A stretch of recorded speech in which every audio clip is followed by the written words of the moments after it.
Bah, tu dis ça. Et avec nous pour ce club, Nicolas Prissette. Bonjour Nicolas. Bonjour, merci d'être avec nous, éditorialiste politique à la Tribune dimanche.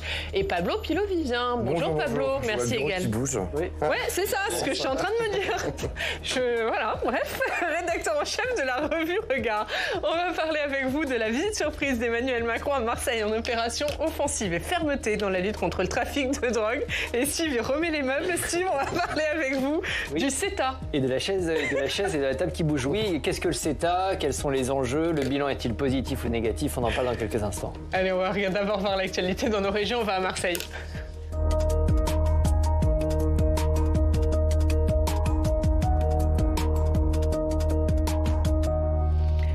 L'actualité dans nos régions, c'est donc cette visite surprise d'Emmanuel Macron à Marseille. Et on va justement dans la cité phocéenne retrouver Léo Purgade. Bonjour Léo, merci beaucoup d'être avec nous. Président et directeur éditorial du journal La Marseillaise. Vous avez évidemment suivi cette visite, vous y consacrez votre une. Que s'est-il passé hier? Qu'a dit Emmanuel Macron? Une visite effectivement surprise du président de la République qui a volé la vedette à son ministre de l'Intérieur qui était quant à lui annoncé depuis quelque temps. Il nous a envoyé un signal assez fort sur la répression du narcotrafic qui est extrêmement puissant à Marseille, avec il y a quelques jours l'arrestation au Maroc d'une tête de réseau, le réseau mafieux Yoda, et puis également un coup de filet la veille de sa venue dans la cité de la Castellane, où il y a eu une centaine d'interpellations et près de 400 000 euros saisis. Léo, il y a 1 mois et demi, le sénateur communiste des Bouches-du-Rhône, Jérémy Bacchi, et de nombreuses personnalités lançaient un appel. Est-ce que ce qu'a fait Emmanuel Macron hier, ça répond à cet appel ?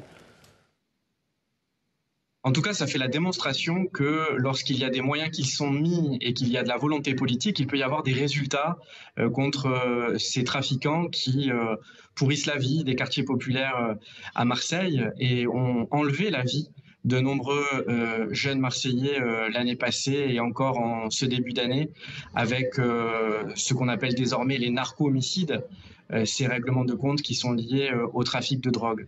En revanche, dans l'appel de Marseille auquel vous faites référence et qui avait été notamment publié dans nos colonnes, eh bien, il y avait tout un volet de déploiement des services publics de proximité dans les quartiers populaires de Marseille pour leur permettre d'avoir simplement une vie digne et normale.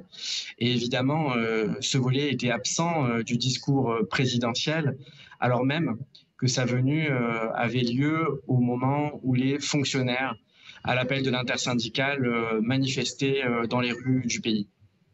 Merci Léo, merci beaucoup. Évidemment, la visite d'Emmanuel Macron, elle est à retrouver ce matin à la une de la Marseillaise. One Man Show, c'est le titre que vous avez choisi avec cette photo du chef de l'État. Merci beaucoup Léo Purgade d'avoir été avec nous.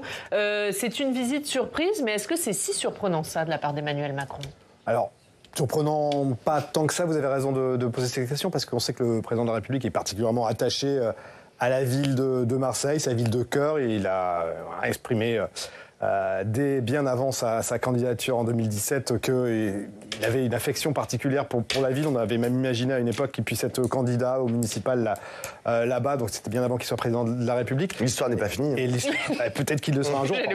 Voilà, je parierai pas dessus.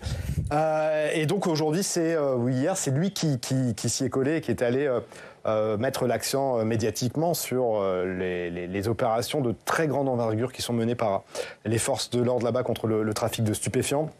Et il avait sans doute à cœur de revenir au cœur de l'actualité nationale française après une séquence internationale très fournie.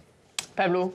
Oui, moi je suis assez raccord avec la une de la Marseillaise qui parle de One Man Show, c'est-à-dire qu'il y a un peu une course en ce moment entre les différents membres de l'exécutif et le président de la République, une course de vitesse pour essayer de s'afficher sur certains sujets, et comme ça a été noté par Léo Purgade, il a un peu grillé la politesse à son ministre de l'Intérieur, il est venu dont le déplacement était prévu, Gérald Darmanin et Éric Dupond-Moretti avaient prévu un déplacement sur place. Exactement, donc il leur a grillé la politesse, comme s'il y avait un peu une course à l'échalote entre les différents membres de l'exécutif, sans que de l'extérieur on comprenne vraiment pourquoi, ou plutôt si on comprend parce que genre, les uns et les autres essayent de se positionner dans la course à 2027. Après, il y a ce qu'il a dit sur le terrain, et j'entends ce qui a été dit par Léo Purguette, qui a noté en fait cette résonance en fait entre la proposition d'accentuation de la répression à Marseille d'une part, et d'autre part la mobilisation qui avait lieu aussi hier dans la fonction publique pour demander une revalorisation des salaires. Et il mettait les deux en parallèle. Il disait attention, on ne peut pas juste proposer plus de bleus dans la rue, plus de répression policière contre le narcotrafic et oublier en fait le versant déploiement de l'État dans ces quartiers qui sont souvent très oubliés par les services publics. Il faut vraiment penser les deux. Et moi j'irais même plus loin. Je pense que la lutte contre le narcotrafic, en fait, couper les têtes comme on fait systématiquement, en fait, on cherche. Voilà, il a parlé de ce réseau Yoda, là, de ce monsieur Yoda ou je sais pas quoi là. Enfin, puis ils ont récupéré les têtes de pont des trafics, du narcotrafic. C'est bien. Le seul problème, c'est que vous coupez une tête, c'est comme les hydras, puis il y a plein d'autres têtes qui repoussent. C'est-à-dire que la lutte contre le narcotrafic, elle passe bien sûr par la répression policière, mais c'est vraiment pas suffisant. Je vais même vous dire, c'est même pas ça en fait qui permet à un moment donné de lutter efficacement contre le narcotrafic. Ce qui permet de lutter contre le narcotrafic, c'est mettre en place une culture globale en fait dans notre société qui fasse que on évacue en fait la question du narcotrafic, ça ne devienne plus une alternative pour des jeunes ou des moins jeunes qui veulent en gros gagner du fric facilement. Il ne faut plus que ces jeunes là ou ces moins jeunes pensent que voilà, vendre du shit ou vendre de la cocaïne c'est une alternative possible à ne pas avoir fait d'études ou ne pas réussir à trouver un job. Alors justement, cette question du narcotrafic, vous la posez, elle a été posée ici au Sénat parce qu'il y a une commission d'enquête sénatoriale sur le narcotrafic qui mène des travaux, des auditions, et parmi les auditions, il y a des magistrats qui ont alerté il y a quelques jours en disant la bataille, elle est déjà perdue. Est-ce que c'est ça aussi qu'a voulu montrer Emmanuel Macron hier, que la bataille, elle n'était pas perdue? Il faut regarder plusieurs plans. Le premier plan, c'est celui de l'urgence, et c'est de parvenir, tant que faire se peut, à restaurer une forme de sécurité pour les habitants de ces quartiers. Parce qu'on évoquait tout à l'heure le fait qu'il y ait des règlements de compte avec des morts entre bandes rivales, mais il y a malheureusement aussi des innocents qui prennent des balles perdues et qui décèdent lors de ces règlements de compte. Et ça, c'est absolument épouvantable.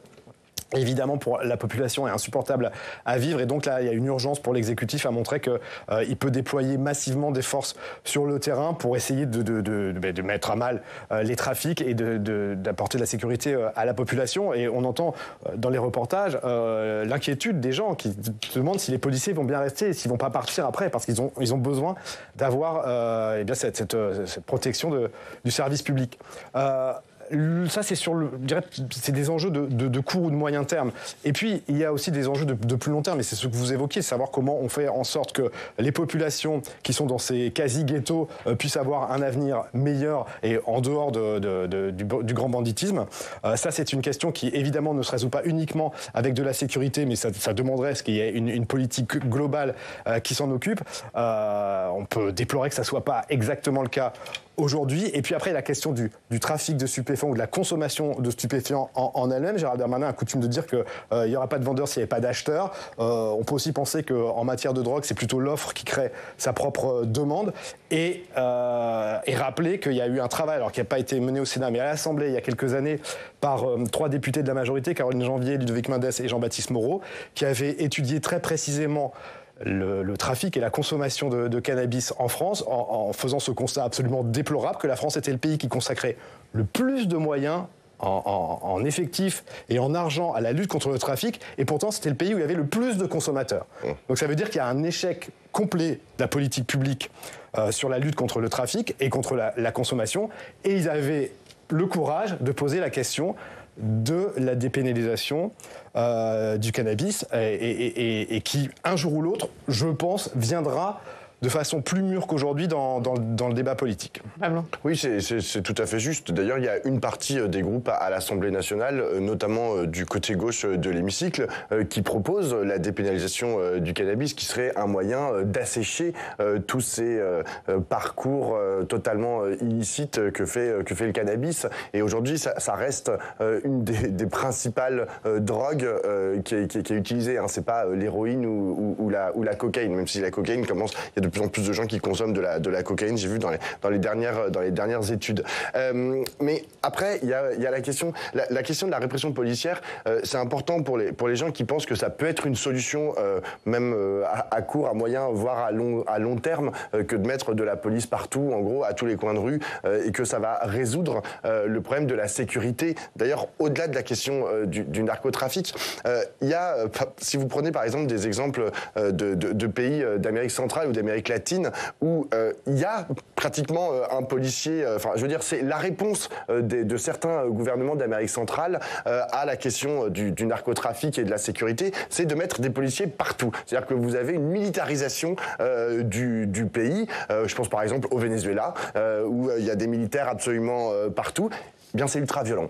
C'est ultra violent et ils ne résolvent absolument aucun problème. Il y a d'autres exemples qui datent un peu, mais de l'autre côté du rideau de fer, où il y avait de la police partout. Pour autant, il y avait quand même de la violence partout. C'est-à-dire que c'est la proposition en fait de mettre de la police dans l'espace public, c'est une solution à court terme, mais qui ne résout absolument rien. En fait, ce n'est pas d'ailleurs faire de la politique, à mon sens, lorsqu'on est Emmanuel Macron, président de la République, ça ne peut pas être. On peut pas dire bon bah c'est bon, on va mettre un peu plus de police et c'est bon, je vais résoudre le problème. C'est pas ça faire de la politique, c'est réfléchir un peu plus loin que ça. Vous parliez de la portée politique de ce déplacement et de la course à 2027. Pablo, on va écouter ce qu'en disait l'une des principales opposantes d'Emmanuel Macron, c'est Marine Le Pen. Elle était ce matin l'invitée de France Inter. C'est opération S-Small. Parce que la réalité, c'est que mobiliser 3 000 à 4 000 policiers et gendarmes pour récupérer en l'espace de 2 jours 4 armes, 98 munitions et 8 kilos de cannabis, on va pas aller loin. On est évidemment là face à un énième coup de com' pour faire oublier des chiffres qui sont absolument dramatiques. Voilà, et notamment à Marseille, quand le trafic de stupéfiants a augmenté de 103% en un an, les coups et blessures de 50%, les prises de stupéfiants de 485%. Voilà. La réalité, c'est que, en réalité, Marseille est sous la coupe des narcotrafiquants aujourd'hui. Opération S, dit Marine Le Pen. Nicolas. Oui, elle a trouvé une formule qui l'amuse. Il y a quand même eu hier 98 interpellations et surtout l'opération va se poursuivre. C'est ça qui est nouveau. C'est pas juste une opération coup de poing comme on avait pu voir jusqu'ici dans d'autres lieux en France où Gérald Darmanin envoyait des policiers ou des gendarmes de manière très ponctuelle et puis expliquait ensuite qu'il avait démantelé un point de deal et les habitants le lendemain disaient les jeunes sont revenus. Donc là c'est quelque chose de très différent, de très grande ampleur.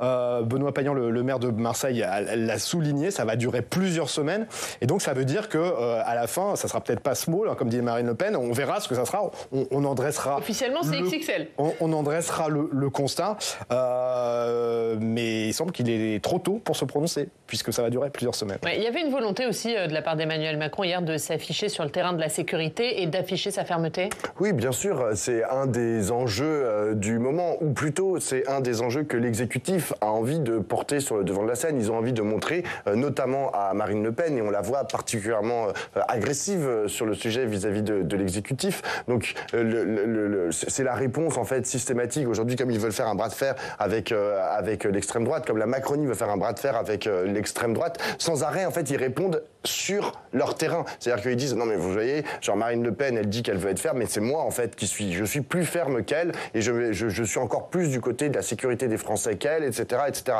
Donc il y a une espèce de surenchère, en l'occurrence policière. On voit qu'il y a une bataille de chiffres. C'est-à-dire que Emmanuel Macron il dit voilà il y a 98 interpellations et puis Marine Le Pen elle va dire ouais mais moi si j'étais présidente ce serait pas 98, ce serait 198 ou 298 ou je sais pas quoi. Enfin et genre ils vont continuer comme ça jusqu'en 2027. C'est absolument certain. Et lorsque Emmanuel Macron va dire ou Gérald Darmanin va dire bon bah voilà on va créer 10 000 postes de policiers, Marine Le Pen elle dit ouais mais moi si j'étais présidente ça serait 100 000. Voilà et ça va durer comme ça jusqu'en 2027. Il faut s'y attendre et moi ce que je regrette c'est qu'en fait faisant cela on ne s'attaque pas en fait aux racines du problème du narcotrafic. D'ailleurs ça a été habilement évité par Marine Le Pen dans l'extrait que vous avez montré.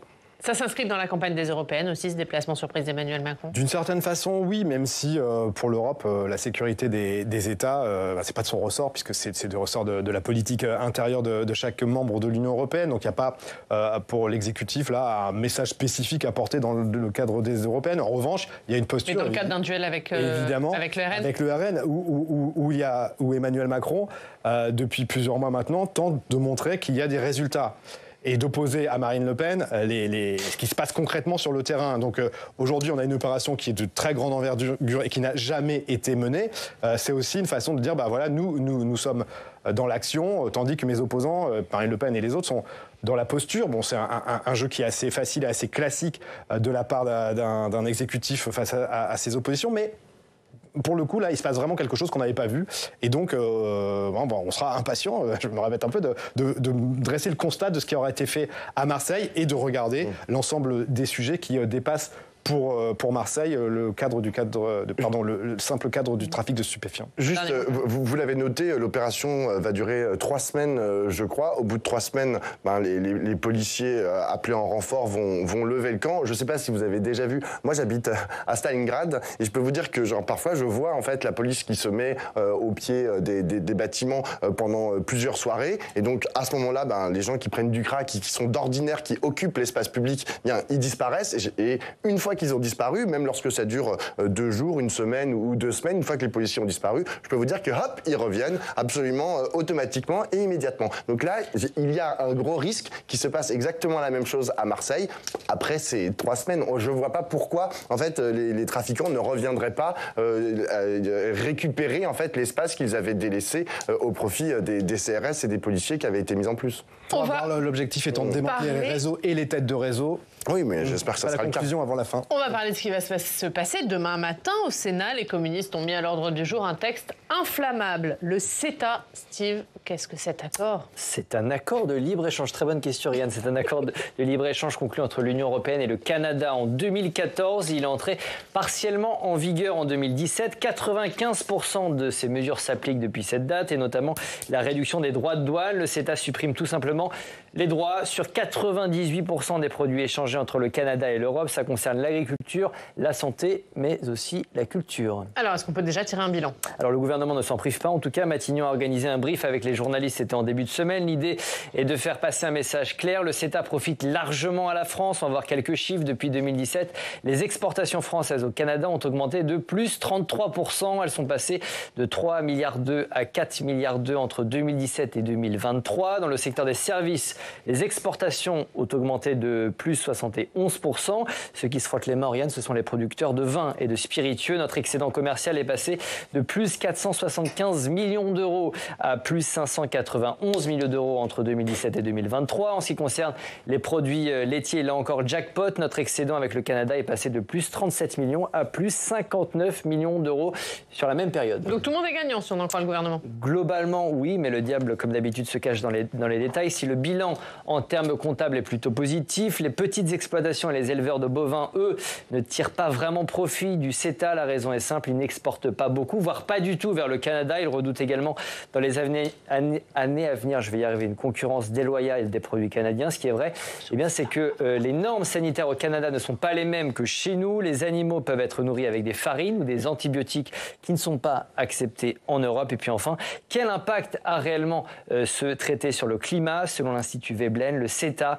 a entraîné une intensification des échanges de produits polluants. Je reviens vers vous dans 1 minute, Steve. Avant de parler politique, est-ce que ce CETA est vraiment bénéfique pour les agriculteurs français? Globalement, oui. Mais comme l'a dit Steve, après, il faut regarder filière par filière ce qu'il se passe. Mais puisque l'excédent commercial augmente, ça veut dire que le CETA crée de la richesse et crée des emplois dans les filières que vous avez citées. Donc oui, globalement, il y a un effet positif.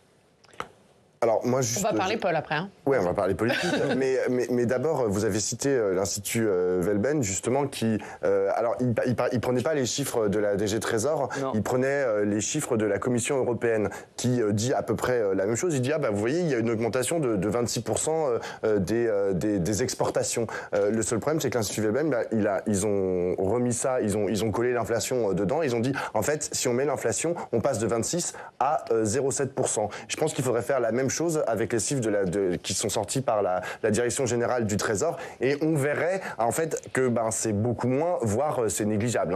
Une augmentation de 0,7%. En tout cas, c'est pas négatif. En tout cas, c'est pas négatif, mais c'est négligeable, sachant que la raison, il faut aussi penser à tout ce qu'on importe, et comme vous l'avez dit, ce qu'on importe, c'est plutôt assez dégueulasse. Je rappelle que dans les pays... Non mais moi je l'exprime comme ça, parce qu'il faut rappeler que le Canada aujourd'hui est compétitif vis-à-vis de beaucoup de nos produits français. Pourquoi ? Parce que eux, ils peuvent utiliser du pétrole issu des bitumineux, issu des engrais qu'on peut pas utiliser, etc. Donc en fait, globalement, la façon dont ils produisent tout ce qu'ils produisent et ce qu'ils peuvent nous envoyer chez nous en matière agricole, mais pas uniquement, ils sont compétitifs ou particulièrement compétitifs parce qu'ils ont accès à une énergie moins chère, mais encore une fois, je réutilise ce mot à dessein, plus dégueulasse.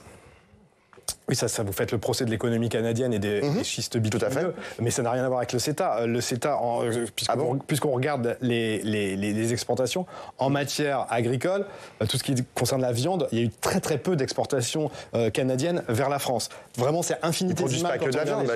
Et quand on regarde l'ensemble du commerce de la France ou de l'Union européenne avec le Canada est loin d'être le premier partenaire commercial pour l'Europe. Il arrive loin derrière les premiers, donc on discute aussi d'un rapport de force économique qui n'est pas celui qu'on a, par exemple, avec la Chine, avec les États-Unis ou même avec l'Angleterre. Donc on n'en avait pas vraiment besoin. C'est pas qu'on n'en a pas besoin, parce que les entreprises exportatrices sont bien contentes de trouver des débouchés et d'avoir principalement le vin et le fromage, et d'avoir des marchés et de pouvoir et il y a des gens qui sont dans ces secteurs qui ont été embauchés et qui sont bien contents d'avoir du boulot qu'ils n'avaient pas avant. Donc il y a quand même globalement, économiquement, quelque chose qui se passe et qui est très intéressant. Après, qu'il y ait des limites à soulever sur le plan environnemental notamment, oui, il faut le faire aussi, mais il ne faut pas jeter le bébé avec l'eau du bain. Et on va parler de l'enjeu politique du vote de demain, puisque le parcours législatif pourrait connaître son épilogue. Oui, on précise que c'est le groupe communiste au Sénat qui a forcé la main au gouvernement. C'est lui qui a décidé de placer le texte au menu de sa journée réservée demain, dans ce qu'on appelle la niche parlementaire du groupe. Les communistes sont opposés au traité de libre-échange, notamment pour toutes les raisons qu'on a évoquées tout à l'heure, notamment par Pablo. Et puis, il y a une dimension politique. On est toujours en pleine crise des agriculteurs. On est à 2 mois et demi des élections européennes. Est-ce que la droite n'a pas, elle aussi, envie de sanctionner le gouvernement ? Et puis, tout simplement, est-ce que la droite n'est pas devenue anticapitaliste ? Écoutez la réponse de Bruno Retailleau. Le CETA, il a été négocié, il a commencé à être négocié en 2008. Ça fait partie de ces anciens accords de libre-échange. Avant l'Ukraine, avant un autre monde. C'était hier la mondialisation heureuse. Aujourd'hui, c'est le retour de la politique, c'est le retour de la rareté, c'est le retour de la souveraineté. Eh bien, l'agriculture n'est pas un bien comme un autre. On doit mieux protéger l'agriculture, mieux la protéger, la mettre en concurrence. On a besoin, bien sûr, du commerce international. Mais encore une fois, vous ne pouvez pas dire aux Français, on va interdire, on va avoir les exigences maximales, les plus maximales qu'on peut avoir au monde, et laisser entrer des produits qui ne respectent pas ces exigences-là. Après avoir entendu ça, le gouvernement aura sans doute encore moins envie de voir ce texte examiné maintenant. Pourquoi ? Parce qu'en 2019 déjà, il avait fait voter ce texte par l'Assemblée nationale. L'adoption avait été obtenue de justesse au prix de tiraillements dans la majorité. Et depuis, l'exécutif freine des cas de fer. Il n'a pas envie de voir ce texte inscrit à l'ordre du jour, de peur notamment de subir un camouflet. Le risque, c'est qu'il soit rejeté, qu'il reparte ensuite à l'Assemblée nationale où il risque, là encore, d'être repoussé par les députés. C'est un signal politique veut envoyer le Sénat demain, que risque d'envoyer le Sénat demain ? Ah oui, mais ça va être un signal politique assez fort et assez désagréable pour l'exécutif, oui, bien sûr, parce que ce texte ne devrait pas passer ici au Sénat. Et donc, ça sera un camouflet pour le gouvernement et puis peut-être un risque qu'il ne soit jamais appliqué en France, voire que l'Union européenne doive le remettre en cause. On en est encore très très loin parce qu'il y a un chemin juridique, on ne va pas rentrer dans les détails, mais qui est particulièrement complexe et qui permet que le texte continue de s'appliquer comme c'est le cas aujourd'hui, sans doute pendant quelques années, même s'il n'est pas ratifié. Donc c'est pas la fin de l'histoire pour le gouvernement et pour les gens qui sont favorables à cet accord de libre-échange. Je voudrais juste finir sur un point que soulevait Bruno Retailleau. Il a raison, on a changé d'époque. On était avant dans une époque où on avait une mondialisation qui permettait d'accroître la richesse et de faire baisser la pauvreté dans le monde. Et aujourd'hui, on est dans une époque où la politique est davantage au repli nationaliste. Et c'est plutôt ça que j'entends s'exprimer à travers les critiques contre le CETA aujourd'hui. Un dernier mot, Pablo. Je ne sais pas si vous vous rendez compte à quel point notre démocratie institutionnelle est malade. C'est-à-dire qu'effectivement, comme ça a été très justement dit, on a un accord qui devrait être ratifié par les États membres, en l'occurrence qui ne l'est pas par la France. Et vous avez un gouvernement et globalement une majorité présidentielle qui refuse depuis 2017 de le mettre à l'ordre du jour parce qu'elle a peur, cette majorité, de se faire battre. Et donc, elle repousse. Je me souviens de Clément Beaune, qui était à l'époque ministre de l'Europe, qui disait « on est dans une situation inextricable, donc il vaut mieux pas trop en parler, donc on ne met pas à l'ordre du jour ». Et donc on repousse. Mais comme ça a été très justement dit aussi par Steve et par Nicolas, le traité aujourd'hui est appliqué à 95%, alors même qu'il n'est pas ratifié par la France. Et honnêtement, je comprends en fait à la fois les députés et les sénateurs, mais aussi les Français et les Françaises qui se disent mais c'est quoi cette histoire? Comment ça marche en fait cette Union européenne? C'est parce qu'on ne leur a pas dit, parce qu'il y a eu une hypocrisie politique à ne pas reconnaître, admettre et expliquer pourquoi il y avait des transferts de souveraineté et pourquoi le commerce international s'était négocié. Et alors il faut une ratification par les États membres. Il vaut mieux que ça soit négocié par l'Europe que par chaque pays. Mais il faut qu'il y ait une ratification par les États membres et aujourd'hui, elle n'a pas eu lieu. Et donc il faut qu'elle ait lieu le plus rapidement possible. C'est aussi ce qui est demandé dans le règlement de l'Union européenne. Merci à tous les deux. On suivra ce débat demain au Sénat. On regarde ce qu'il y a à la une de la presse régionale.